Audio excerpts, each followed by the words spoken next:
A gente vai falar de 5 principais síndromes que são cobradas no concurso. Primeiro a gente vai começar então com síndrome de Down, que essa é uma que vocês me pedem muito e essa vai ser a mais complicada de hoje. Então a gente vai começar pela mais difícil, fechado? Ela vai ser a mais intensa também de conteúdo, depois fica bem tranquilo. Vamos começar com síndrome de Down então. Essa daqui é a síndrome que mais acontece. Ela é a síndrome que tem origem genética mais frequente. Então, por isso que provavelmente você já conseguiu ver ou ter contato com alguma pessoa que tenha síndrome de Down. Por quê? A frequência na população é de 1 para 700. E pensa, isso é muito. Geralmente quando a gente fala de síndrome, a gente vai falar de 1 para 100 mil, né? E aí quando a gente fala então da síndrome de Down, a gente vai ter 1 para 700. E isso é muita coisa. Certo? 1 para 700. E o que vai acontecer? Aqui a gente vai ter uma alteração no nosso cromossomo, no par, né, dos cromossomos do 21. Em vez dele ser um parzinho, ele vai ser um trio. Então, por isso que também pode ser chamado de trissomia do 21, certo? Só um conceito paralelo aqui. Falando de síndrome, vocês sabem o que? Você tem isso claro na sua cabeça? Falando de síndrome, qual que é a síndrome? O que é a síndrome? A síndrome, na verdade, ela vai ser um conjunto de características que vão identificar um quadro, né? Não quer dizer que é algo, uma patologia completamente marcada. É diferente de quando a gente fala de outras doenças. Então, quando a gente fala de síndrome, a gente vai ter um conjunto de características. Então, por isso que é um pouquinho mais trabalhoso para a gente estudar, porque a gente tem um conjunto muito grande de características, certo? Então, quando definiram a síndrome de Down, quem definiu foi Down, por isso o nome. Lá em 1800, se eu não me engano, lá eles definiram com algumas características que são gerais e que a gente precisa saber para conseguir identificar o paciente. Se você já viu um paciente com essas características, já viu um paciente com síndrome de Down em si, fica muito fácil de você lembrar. Então vamos lá, características da síndrome de Down. Primeira, o cabelo é liso. Então geralmente mesmo os pais tendo o cabelo um pouquinho mais encaracolado, a gente vai ver um paciente com cabelo liso. O rosto, ele é mais liso e tem menos proeminências. E o que isso quer dizer? Se a gente olhar aquele paciente de perfil, olhar ele de ladinho, ele vai ter um perfil mais plano, ele é mais retinho, não tem tanta proeminência, né? Então, o nariz vai ser um pouquinho mais baixinho, esse volume que a gente tem, proeminência que a gente vai ter aqui acima dos olhos, também é um pouquinho mais reto. Os olhos, eles são mais oblíquos e o canto do olho, ele é mais espaçado. Ou seja, a gente tem aqui na ponte nasal um espaço maior. Os olhos são um pouquinho mais afastadinhos e o canto do olho, ele já é mais caído. Então, aqui, quando a gente pega algumas características, a gente já consegue ir desmembrando as outras. Essa do olho já vai ajudar a gente a pensar nos restantes. Vamos lá. Se o olhinho é mais puxado, mais caidinho, mais oblíquo, o que vai acontecer? O espaço, a fenda entre as pálpebras vai ser mais estreito. Então a gente tem um olhinho mais puxado, né? Então ele é mais puxadinho aqui, consequentemente o espaço entre as pálpebras vai ser mais estreito. Os lábios, eles tendem a ser grandes, bem volumosos e eles tendem a ter mais fissuras, certo? Lembra disso até para os próximos passos, que aqui a gente já vai conseguindo ganhar algumas dicas das características orais que a gente vai ter, ok? Outra extremamente importante, aqui está na descrição conforme Down fez, mas depois a gente vai falar de uma outra forma. A língua tende a ser grande e isso daqui é muito importante. Essa vai ser uma das principais características e, de fato, a gente vê muito isso cobrado em prova. Então, para nossa prova, né, para a prova de dentista, os aspectos orais são muito mais importantes e a gente vai colocar cada um deles. O nariz tende a ser pequenininho. Isso também vai ajudar naquele perfil que a gente já falou. A tonalidade da pele, ela é levemente mais clara e ela tem uma deficiência na elasticidade. Ela tem uma elasticidade um pouquinho menor, certo? Considerações importantes. Aqui não são características, vão ser mais alterações que eles podem ter. A primeira e mais importante vai ser uma alteração, que muito deles têm alterações congênitas cardiopatas. E aonde que isso entra, né? Qual que é a importância, então, se você for atender um paciente com síndrome de Down, extremamente importante você verificar esse histórico. Por quê? Se ele tiver alguma cardiopatia congênita e for valvar, o que a gente já começa a pensar? Endocardite. Então a gente precisa usar o nosso protocolo para todos os procedimentos, protocolo para endocardite, certo? Outro ponto, isso daqui também vai ser importante para a gente. Ele tem uma hipotomia muscular. A musculatura já é mais flácida. E vamos pensar aqui junto, para ir desenrolando os problemas que a gente vai encontrar. Se ele tem a musculatura mais flácida, e para falar a gente precisa da musculatura, e ele vai estar mais flácido, a gente já começa a pensar em uma outra característica que a gente vai ter desse paciente. Pensando na característica bucal. Ele vai ter uma dificuldade para fala maior, ele vai ter uma dificuldade para manter a boca fechada, tudo isso vai influenciar. E a gente já começa a pensar também que pode ser difícil de fazer ele pode ser um tipo de paciente que faz respiração bucal. Ok? Viu como um ponto a gente vai conseguindo destrinchar vários. Tem maior susceptibilidade a doenças infecciosas, e aí a gente já começa a pensar que, por exemplo, cárie, doença periodontal, que são doenças causadas por bactérias, eles já vão ter também uma frequência maior. Esses dois têm menor impacto, mas como estavam juntos, coloquei aqui, o desenvolvimento ele é mais lento e é considerado menor também, e normalmente eles são menores do que a população normal, tem uma baixa estatura. Agora o bicho pega, já tá com papel e caneta na mão? Porque agora a gente vai começar a falar das partes muito importantes para o odonto. Se tiver alguma pergunta, vai me avisando, Fê. Aqui, começamos então e eu vou colocar em pequenos blocos. Tudo que a gente vai falar agora são alterações bucais. Tudo a gente precisa saber. A gente tem as alterações ósseas e pensando também na oclusão. Uma coisa vai ligando a outra. Então, se você lembrar de um ponto, você lembra de todo o resto. Primeiro, a gente vai ter uma maxila menorzinha, certo? Se a maxila vai ser menor, a gente tem, consequentemente, uma mandíbula mais protruída, certo? Então, a mandíbula mais para frente. E isso cai bastante em prova. Se a mandíbula é mais para frente, qual que vai ser a principal alteração de angle, né, do molar? Qual que vai ser a nossa chave de molar? Vai ser a classe 3 de angle, certo? Então, a gente vai ter os molares inferiores mais mesializados do que os superiores, certo? Vamos, assim que vai ficar mais fácil. Então, a gente já consegue aqui, ó, classe 3.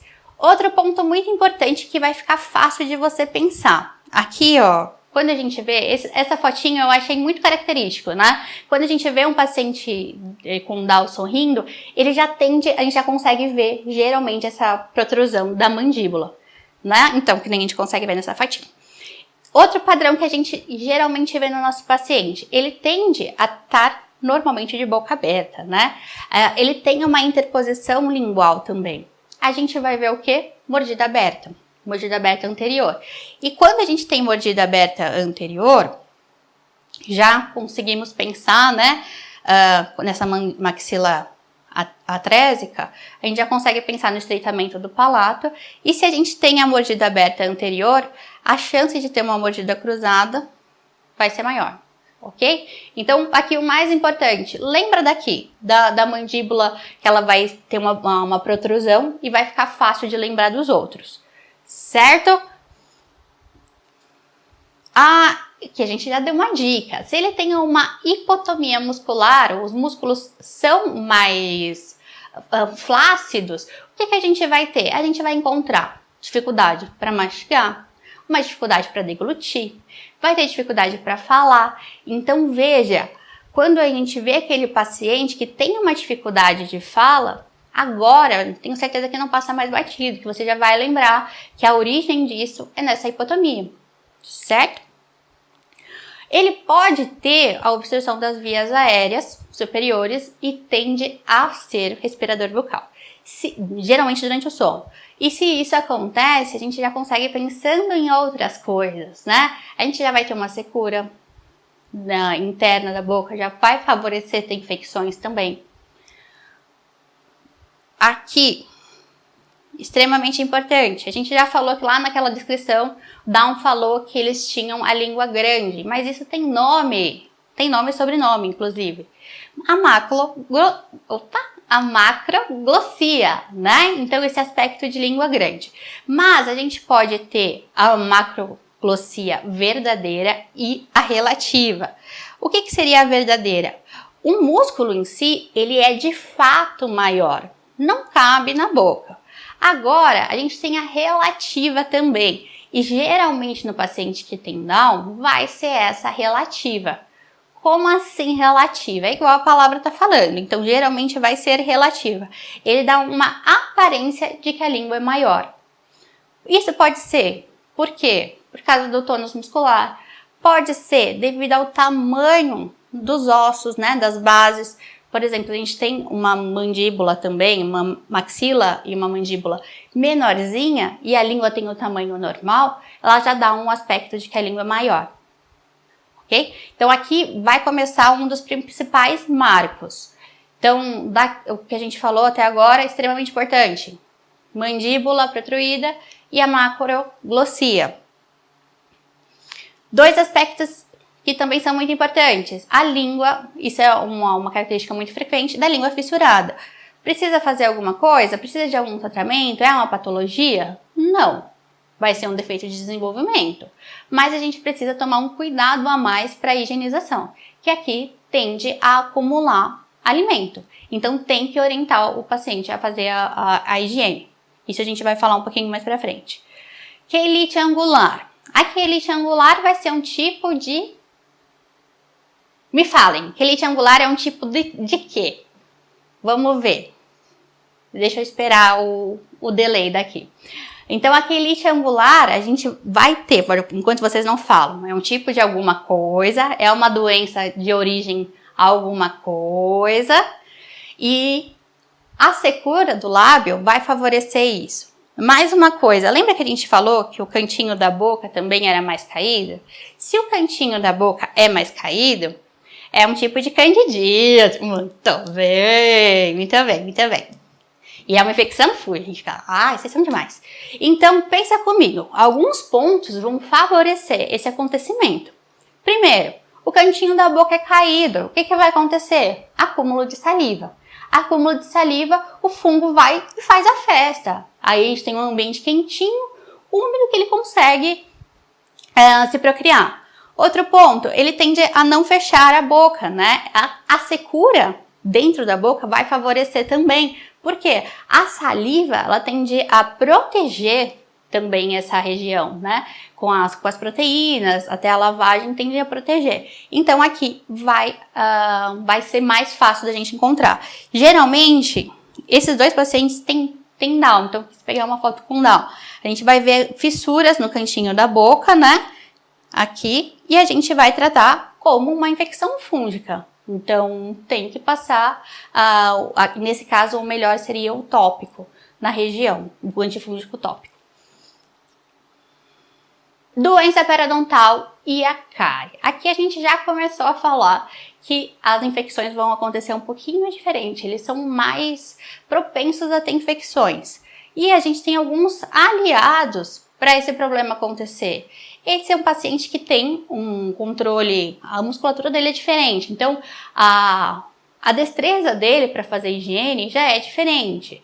A gente tem também os níveis de consciência desse paciente que pode ser alterado, né? Então pode ser que a gente não consiga aquele controle de toda a refeição, conseguir fazer a higiene e tudo mais. A gente vai ter, isso a gente vai falar que é outro ponto extremamente característico, a gente vai ter muitas anormalidades dentárias, então principalmente de forma e número. Então se a gente tem dentes com alterações, favorece o acúmulo de biofilme. Favorecer o acúmulo de biofilme, favorece doença periodontal e a cárie também. O fluxo salivar é diminuído. Isso, alguns autores falam, não é consensual, não, se o fluxo é diminuído de fato ou se tem uma secura dessa intercorrência da abertura bucal. Entende? Se você ficar com a boca mais aberta por mais tempo, vai ter uma secura. Mas aqui, alguns autores falam que o fluxo realmente, se você for medir a quantidade por minuto, vai ser reduzido. E isso, se a gente tem proteínas que vão proteger na saliva, a gente vai favorecer os dois também. E tendo a redução, então, a gente tem a redução da saliva, a gente vai ter redução da quantidade de proteínas que vão agir como protetoras da doença periodontal, da cárie também. Então, é muito frequente a gente ver um alto índice de cárie nesses pacientes. Se isso acontece, o que a gente precisa fazer? O reforço deve ser o reforço de frequência, de alimentação, de orientação de higiene, tem que ser muito mais intenso. E a doença periodontal também, ela é muito mais acentuada nesses pacientes. Alterações dentárias, a gente vai ter um monte, ok? Então, a gente vai ter alteração de número e de forma. A genesia dentária, então, pode faltar dente. Da mesma forma que pode faltar dente, pode ter dente a mais, pode ter supranumerário. E da mesma forma que a gente pode ter um dente menor, uma alteração de tamanho, a gente pode ter dente maior também. Então lembre disso, lembre desses que são ao contrário, que vai ficar fácil de você memorizar. A parodontia, vamos lembrar o que é rapidamente, vai ser aquele dente que tem um aspecto de dente de touro. Então vai ser um dente que você olha ele na arcada bucal, ele está normal, faz uma radiografia e a gente vê que esse dente vai ser mais retangular, né? Então tem um aumento da câmara pulpar em extensão, que vai acompanhar essa forma, e a raiz vai ser curta. Então a coroa é maior e a raiz é mais curta. Certo? Esse daqui cai bastante em prova. Quais são as alterações que podem acontecer no paciente com síndrome de Down? Parodontia aparece com certa frequência, anotem aí. A raiz dilacerada pode acontecer, às vezes até pelo posicionamento do dente, né? Então a gente tem uma raiz mais dobradinha, assim, ok? Desgaste dentário. O desgaste, se você for comparar com a população normal, a gente vai ter um desgaste mais intenso do que a população normal. E aí eles começaram a estudar, né? Mas por que esse desgaste? Alguns fatores. Alguns autores falam que o fato de ter essa secura labial vai influenciar também nessa atrição. O fator protetivo vai ser menor, né? O paciente asmático demonstra também que tem essa redução, quer dizer, essa acentuação do desgaste. Ser respirador bucal, que a gente já falou. Muitos pacientes têm o refluxo, e se a gente tem o refluxo, vai ter ácido na cavidade oral e vai facilitar com que a gente tenha esse desgaste. Essa, no caso, seria uma erosão, mais propriamente dito. E também a frequência de alimentos ácidos, que pode ser mais intensa nesses pacientes. Então, na síndrome de Sjögren, essa daqui vai ser mais relacionada à saliva, ok? E aí tem um jeito bem facinho de você decorar. S de saliva, J de junto e O de ocular. Então, a gente vai ter a alteração salivar junto com a alteração ocular. Essa daqui vai ser uma desordem autoimune, a causa ainda não é completamente marcada, não é hereditária, mas mostra que tem fator genético, então irmãos gêmeos já demonstraram ambos ter, então ainda é um pouquinho contrassenso. E ela vai envolver as glândulas, então vai envolver glândula salivar e lacrimal. A gente vai ter uma proporção de muito mais de mulheres do que de homem, e isso a gente precisa saber. Eu sempre falo, né, que a gente precisa saber o que é diferente. Geralmente as patologias são maiores, são mais frequentes em homens, né? A maioria. Aqui a gente tem uma proporção muito maior em mulher, de 9 para 1. Então lembrem disso, que eles gostam de pegar essas coisas que são extremas e colocar na prova. Porque a gente fala, nossa, mas coitada, 9-1, mas é. E quais são as principais características? A gente vai ter duas principais. A xerostomia. E se a gente tem xerostomia, né? Por quê? Porque envolveu a glândula salivar. Se a gente tem a xerostomia, a gente vai ter alguns problemas correlacionados. A alteração no paladar vai ser diferente. Pode ter alteração na deglutição. Esse paciente pode não conseguir deglutir da forma adequada. Ele pode ter dificuldade de manter as próteses em posição. Por quê? O atrito vai ser maior com a pele e pode causar mais lesão. Outro ponto, pode ter uma frequência maior de candidíase. Isso a gente já falou lá na síndrome de Down. E a xeroftalmia, que é a mesma coisa, mas vai acontecer no olho. Então, a gente vai ter uma secura ocular e ela pode evoluir para uma ceratoconjuntivite. Aqui é cica, que quer dizer realmente seca, né? E o que vai acontecer nesse paciente? Ele vai relatar que ele tem como se tivesse areia no olho por muito tempo. Então, sente que tem areia no olho e pode ver um pouquinho embaçado. Esses são os dois marcos importantes para a gente fazer o diagnóstico. E o diagnóstico em si, junto com essas características, a gente vai precisar de exames. E o exame mais comum de acontecer, da gente conseguir marcar de fato, seria a cialografia. Nessa cialografia é uma radiografia com contraste. Então, coloca o contraste na saliva, né? E aí vai fazer esse mapeamento. E o que a gente vai ver nesse mapeamento? A gente vai ver uma árvore com vários frutos, porém sem galhos. Esse é o mais característico. E isso cai muito na prova. Ok, então a gente vai ver como se tivesse, aqui seria o ducto, né? E os pontinhos aqui da saliva, né? Alterado. E sem os galhos. Qual que é o tratamento para essa síndrome? O tratamento vai ser de suporte. A gente só precisa melhorar as condições para esse paciente viver. Então, pensando em saliva, o que a gente vai orientar? Aumentar a frequência de beber água, a lubrificação, pode usar spray, pode usar gotinha, pode usar, falam até que a gente pode usar o lubrificante íntimo também, pode favorecer, e isso é bom porque é mais barato para o paciente.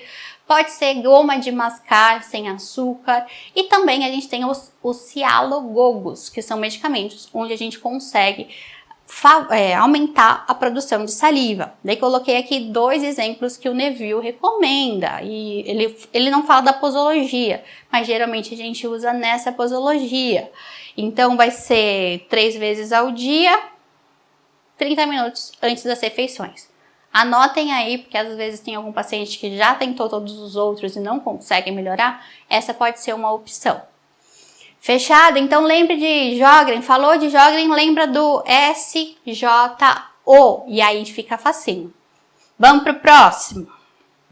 Se tiver pergunta, faça. Aqui a síndrome de Gardner. Essa daqui vai ser uma síndrome mais rara e ela vai ter 2 marcos principais. Então a gente vai encontrar,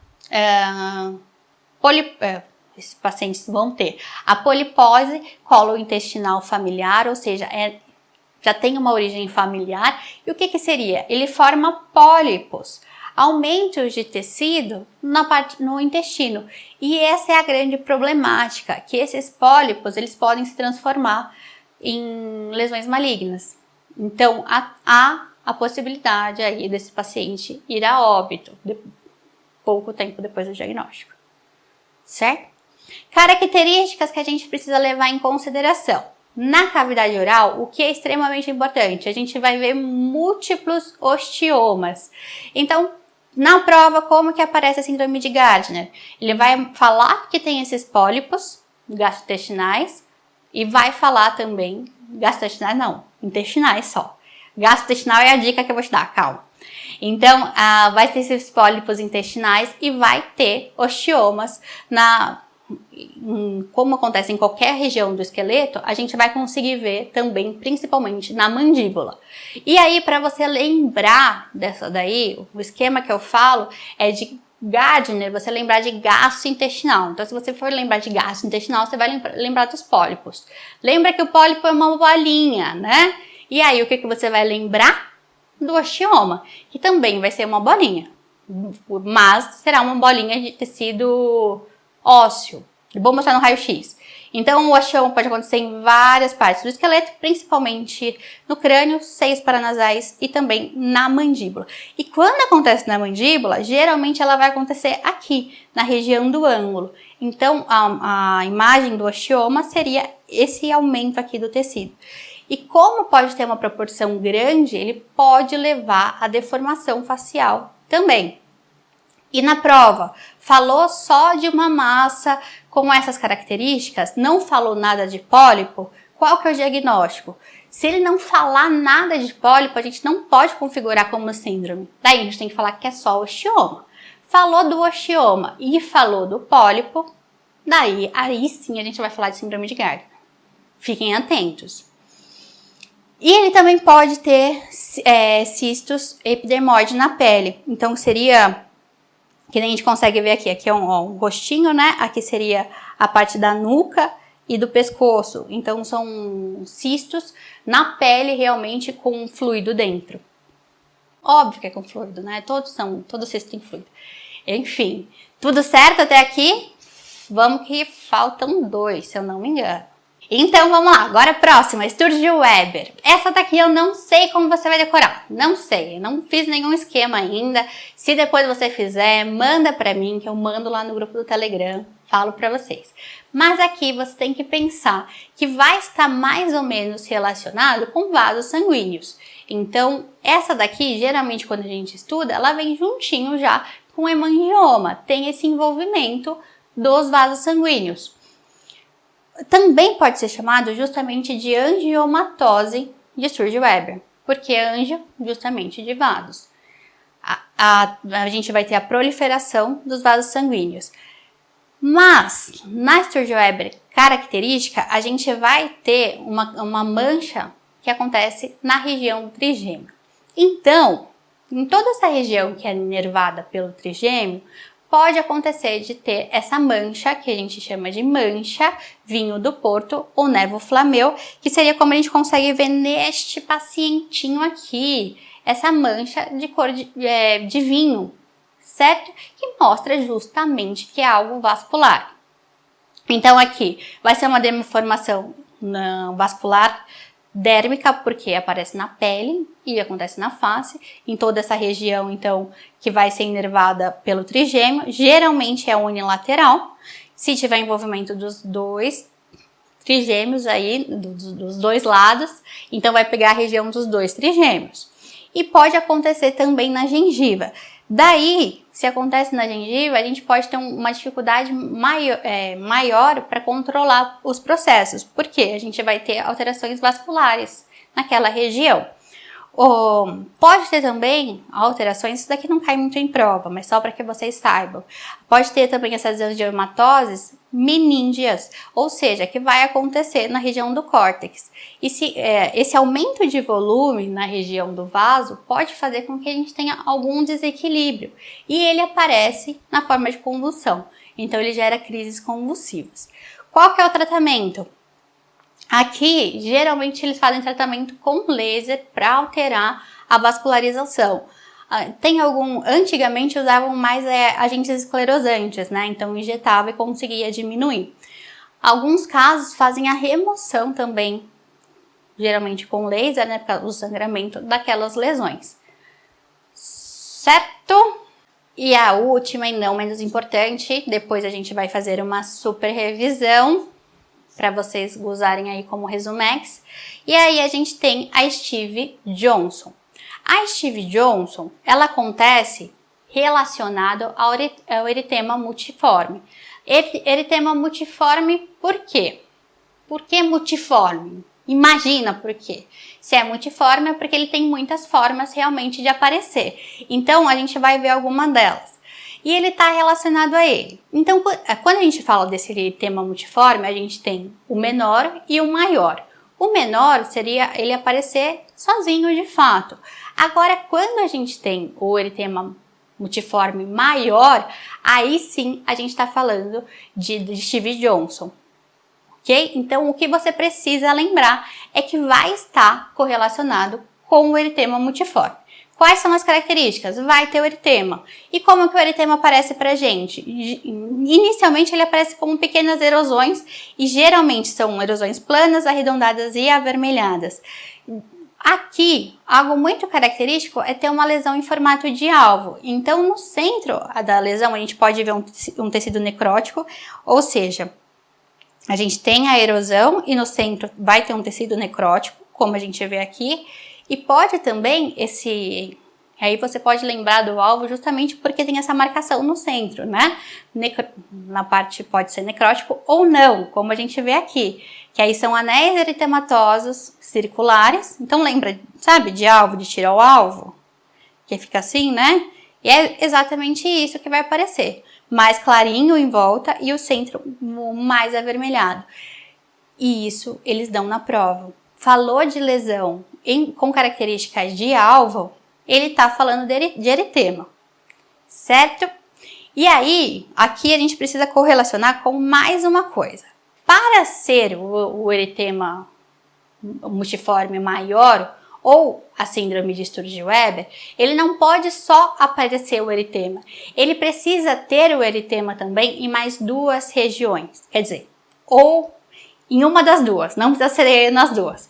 Precisa ter na cavidade oral e precisa ter em um dos dois outros lugares. Ou na mucosa genital ou na mucosa ocular. Teve um dos dois, vai entrar, certo? Ou seja, tem só na cavidade oral. É só eritema multiforme, ainda não é a síndrome. Teve na mucosa oral junto com a genital ou ocular, daí a gente entra no diagnóstico. E como que vai aparecer? Exatamente igual, essa forminha de alvo. Qual que é o tratamento? O tratamento vai ser corticoide tópico. Então, vai falar para o paciente aplicar naquela região. Agora eu vou aproveitar com vocês para a gente fazer um resuminho. Vamos ver, quem estava aí desde o começo da live, comenta aí, características bucais que a gente vai ver no paciente com síndrome de Down. Falou macro e microdontia, perfeito, taurodontia, agenesia, língua fissurada, macroglossia, todo mundo destruiu. E aqui eu marquei pra gente os principais. A mandíbula protruída, mordida aberta, macroglossia, língua fissurada e alterações dentárias. Certo? Então, nas alterações dentárias, vocês falaram tudo isso que vocês falaram. Quelite angular, perfeito. Agora, síndrome de Sjögren, essa daí ficava fácil, hein, com aquele esquema que a gente fez aqui.